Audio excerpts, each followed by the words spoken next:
So then, I want to do, the next one is self-empowerment. Okay? And we'll go through these quickly. How do we fix the time? We'll do self-empowerment, and then we'll take another little stretch for 10 minutes. Is there another break? I don't know what you want. I don't know. You're... 10 minutes to coffee or tea or break Yeah. or... Yeah. So, self-empowerment.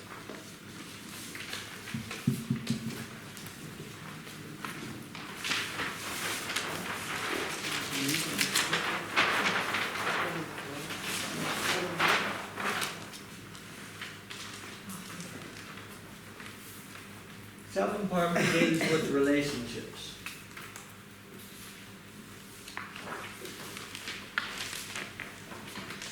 And there are 5 steps in self-empowerment. And I'll just go quickly through the 5 steps with you now metaphysically. Okay. Let's say you're in an argument with your partner. It's a special relationship. And you want to sort this out. You want to get to the truth. So after you've kind of cooled down a bit, you'll go away and you'll sit down and you'll look at self-empowerment. And you'll look at the first one and you'll answer the first question, awareness, where you ask the question, who is angry? Because that's so important to know here. Because in all special relationships, the false image is in charge. You and your personality could get sucked into it, but the false image is calling the shots. The false image says the things that you regret later. You know, I wish I hadn't said that. I wish I hadn't done that. This is the false image sabotaging the relationship. Why? Because the false image wants energy from you in a hate relationship. So in the very first one is awareness, where you ask the question, who's angry? Because you have to know the characteristics of the false image. False image, it's only the false image that can get angry. It's only the false image that can project. It's only the false image that will react. It's only the false image that'll feel guilty, that'll feel fearful, that'll feel alone, that'll feel abandoned. These are all the emotions that tie us to the false image. You can't feel those. All those emotions are alien to you. You know, you don't need to justify them or rationalize them or do anything. Just recognize this is not who I am. These is not what, because God created you in perfection. We are eternal lights of being, creators of universes, of worlds. The false image is basically something, is like a dinosaur. It's prehistoric. It's on the way out. No one wants to be a part of it anymore. So you have to look at all these characteristics. If you write down all of these characteristics and then look at your life and see, where am I being angry? Where am I feeling lonely? You know, tie these emotions to your life and you'll see for yourself how much the false image is a part of your life. And then, again, don't look in disgust and go, you know, I'm not there at all. There's no me in that. It's all the false image. You know, I've taken on a few new students, and basically they're overwhelmed how much they've been choosing the ego. Once they started to learn this, once they started to see, oh my God, you know, Jesus, I was doing.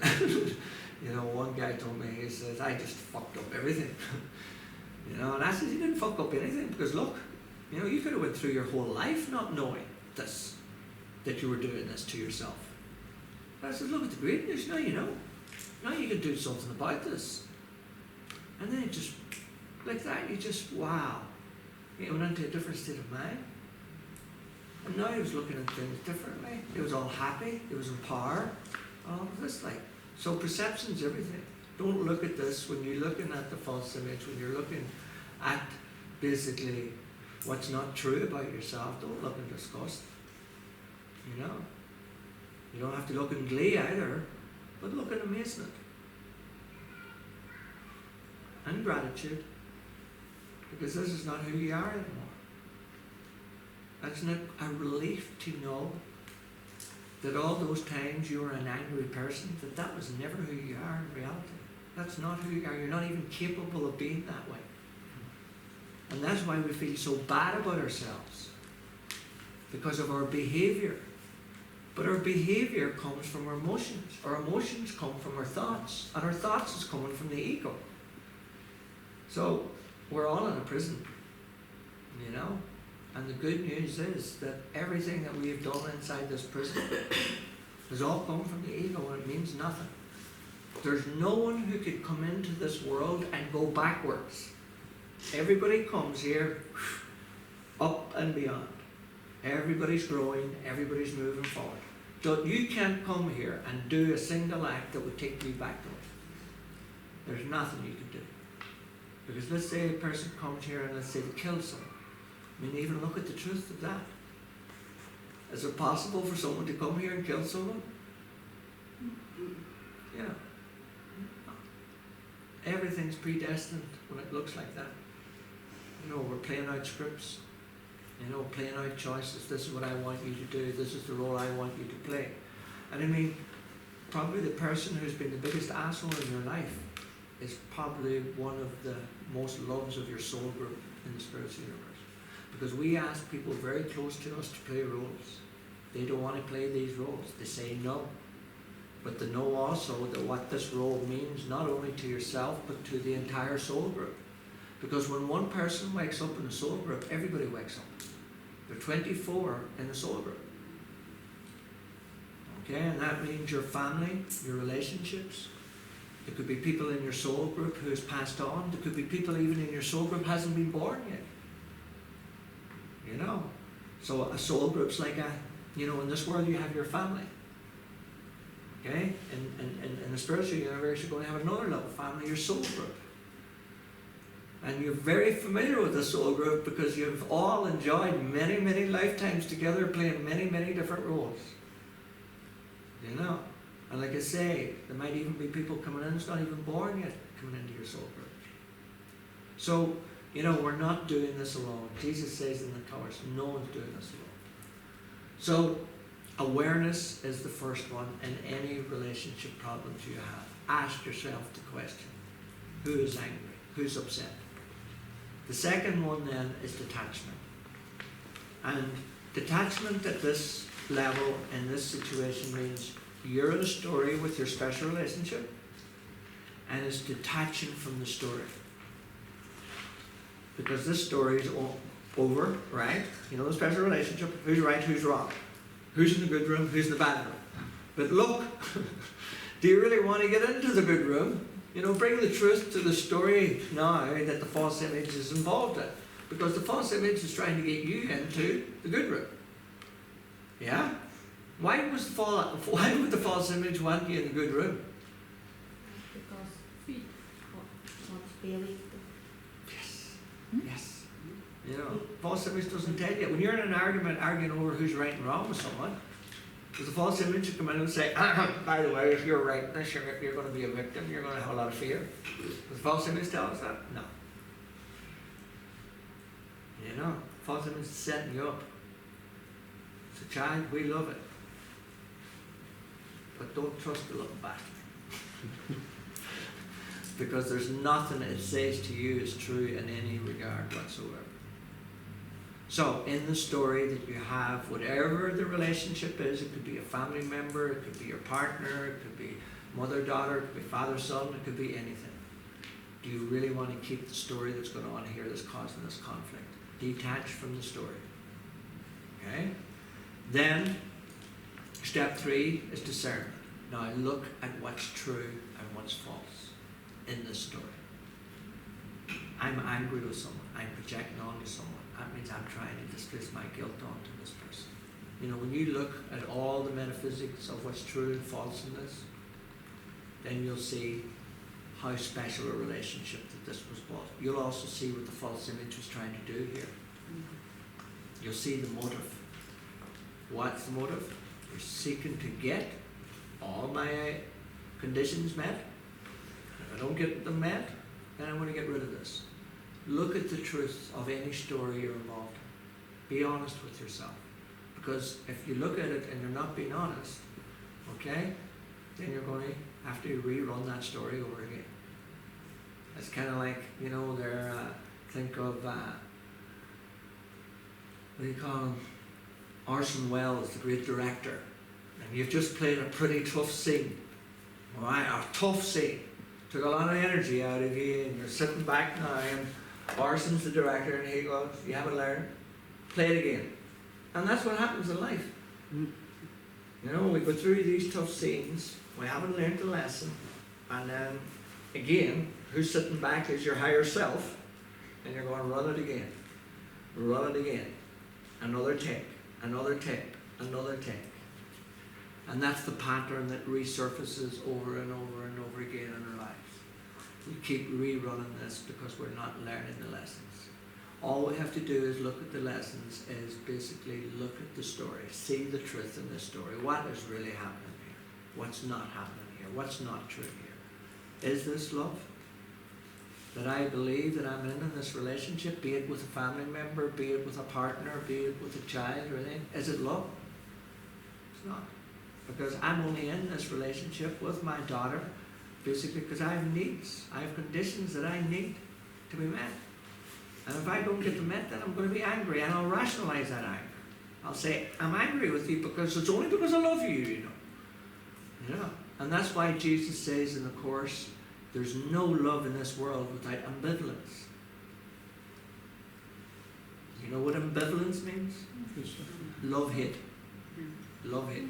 There's no love in this world without hate. He doesn't say there's some love. He says there's zero love. Okay? No love. So what is love in this world? He says also in the Course, he tells us what it is. Forgiveness. Responsibility. Every time that you take responsibility in your relationship, you're giving love to the other person. That's what forgiveness is. It's the only illusion that undoes all other illusions. Forgiveness is an illusion. It's not needed in heaven because there's nothing to detach from in heaven. Okay? But in this world... Could you say that once again, a little bit slower? Right. There's no forgiveness in heaven because there's nothing to detach from in heaven, in all ones. So in this world, the only love that's there is forgiveness. Is when you take responsibility. When you stop seeking from this person that you're in the relationship from. Okay? So once you go through discernment, then you apply now the appropriate forgiveness as step 4 of self-empowerment. Okay? And it could be projections, could be something you see in your partner, could be something you heard, could be something you feel. Could be something you think. Whatever it is, if it's emotional, you use complete forgiveness. If it's projections, you use ATF and so on. And then the last step is action. Remember, this is you in a relationship with someone. Alright, let's say this person, okay, they're in the ego, and this could become a dangerous relationship. Now, whatever you decide to do, you're going to be doing this because the first 4 steps ensure that you're going to be here when you make that decision. You see, in the Course, Jesus says the ego always speaks first here. Why does the ego speak first here? Because it's only the ego that's here. It's not that the ego speaks first. There is only the ego, because it's only the ego thought system that's here. And this is what I'm saying, like, this makes no sense to someone who doesn't know the 10 corrections, because you need to have a choice, you need to have another voice, you need to have another idea. So when you're using self-empowerment, awareness, detachment, discernment, forgiveness, they're all here. So when you are going through these steps, what's really happening is you're coming out of here, you're coming out of the pain body, and you're slowly going up into here. Now, whatever you say or do at this point will be perfect. Whatever you say or do at this point it'll be dodgy, 100%. Because you'll be making a decision with the ego and you'll be trying to solve the problem with the ego. So that's why self-empowerment in your relationships is so important, because if you're in a loving relationship, then it's important that you bring the truth to that relationship, to preserve that relationship. Because if you let the ego into that relationship, there's the sabotager. And the ego just loves sabotaging relationships. It'll convince you that the other person is up to no good, that they're this, they're not pulling their weight, they're doing this, they're doing that, they're not very nice, they're this, they're that. All that's happening is you're creating a bigger and bigger shadow that you're projecting onto this other person. And that's why some relationships basically end in murder, literally. Because the ego gets full flow out of it all. There's no responsibility, there's no acceptance, there's no discernment. You know, just look at the truth. But what you have to ask yourself this question: what I think is love, is it love? And then ask yourself this question: is would I not rather give true love than special love? That's the choice that it really boils down to at the end of the day. Which love do you want?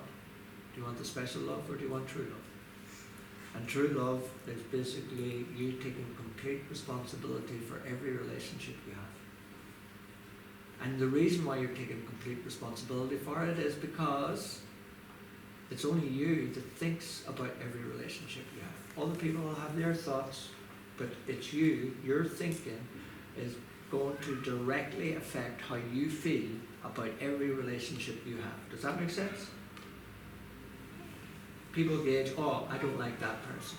Oh, I don't like that. So people are judging your relationships based on emotional projections. And you can see the list of emotional projections we had. There's some would be special love, but most of them would be hate. And that's, everybody judges people by how they feel about people. And that's not the way this works. That's the way the ego wants you to believe. So it's always best to look at your thoughts about the person. And your thoughts will show you the truth then. Who am I thinking of? Because, like I said last night, it doesn't matter what you do in this world. It doesn't matter who you do it with in this world. It only matters who you do it with here. You know, if you're in this type of relationship with this type of person, it doesn't matter. What matters is who you choosing up here. Are you choosing the rationalizer, the thinker, or are you choosing the truth? Okay, we're going to take a little break now, 10 minutes for smokes and drinks and lap dances and pole dances.